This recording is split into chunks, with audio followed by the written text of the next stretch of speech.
সত্যি তো নিন্দে করার ভাষা নেই না।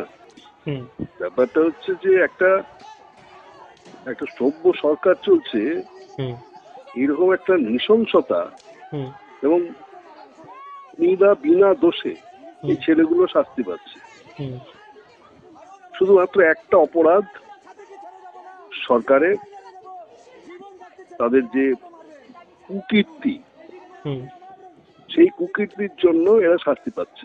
হুম বিষয়টা একটাই, যে গুলিয়ে দিল সমস্তটাকে, যে যারা চাকরি পেয়েছে অনৈতিকভাবে হুম তাদের ব্যাপারটাকে, এবং যারা সুষ্ঠুভাবে পরীক্ষা দিয়ে চাকরি পেয়েছে দুটোকে গুলিয়ে দিয়ে এমন একটা পরিস্থিতি তৈরি করলো হুম যাতে যারা দুর্নীতিগ্রস্ত এবং অন্যান্য শিক্ষক যারা মেধার জোরে চাকরি পেয়েছে সবাই এক হয়ে গেল।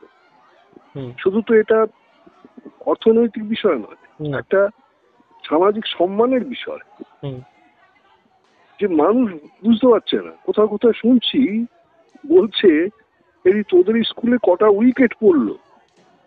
কি কি ভাষা! ব্যাপারটা হচ্ছে মানুষের কাছে কিরকম ব্যাপারটা গেছে তারাও কিন্তু ভাবছে না, যারা বলছে এটা হুম সবাই এটাকে এক করে দিয়েছে। আজকে তারা বুঝতে পারছে যে সরকার যে এরকম কত পাশবিক হতে পারে, হুম হ্যাঁ, কত নির্দয় হতে পারে, এটা বুঝতে পারছে। হুম এর আগে পর্যন্ত তারা বোধহয় ভাবছিল যে বিকাশ ভট্টাচার্য গোটা ব্যাপারটাকে একটু অন্যদিকে নিয়ে গেল, আমাদের শাস্তি পেলাম। যারা বুঝতে পারছে যে একটা শুধু বিষয়, যে শুধু অযোগ্যদের তুমি আলাদা করে দাও। হাইকোর্টের সিঙ্গেল বেঞ্চ বলছে, হাইকোর্টের ডিভিশন বেঞ্চ বলছে, তারা একই রায় দিচ্ছে সিঙ্গেল বেঞ্চে, ডিভিশন বেঞ্চে, যে চাল আর কাঁকুর আলাদা করতে পারলাম না, তাই এটাকে বাতিল করা হলো। সুপ্রিম কোর্টে একইভাবে এই প্রশ্ন তুলেছে। স্বাভাবিকভাবেই প্রশ্নটা আসছে যে তুমি চাল আর কাঁকুর আলাদা করছো না মানে কি? করা যাবে না তা নয়, ইচ্ছে করে করছে না। ইচ্ছা করে তারা করছে না। এই জায়গায় দাঁড়িয়ে এতগুলো ছেলে শাস্তি পেল, অথচ অথচ বলছে হ্যাঁ দুর্নীতি হয়েছে। কতজন? তার এসএসসি এক ধরনের বলছে, সংখ্যা বলছে, পর্ষদ এক ধরনের সংখ্যা বলছে, সিবিআই কতগুলো তথ্য পেয়েছে তারা এক ধরনের সংখ্যা বলছে, কোনোটা মিলছে না। আবার অন্য যারা আইনজীবী তাদের কাছে যেটা রয়েছে সেটা হচ্ছে প্রায় 11,000-এর মতো, 10,850।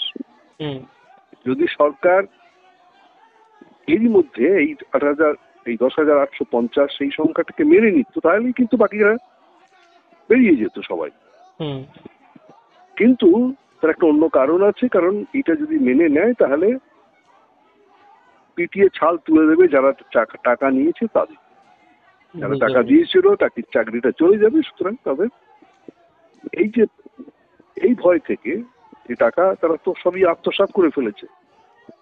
তাহলে শিক্ষামন্ত্রীর বাড়ি, তার বান্ধবীর বাড়ি থেকে 50 কোটি টাকা, তারপরে কত কিলো সোনা, এটা পাওয়া যায় কি করে? কোথা থেকে টাকাটা এলো?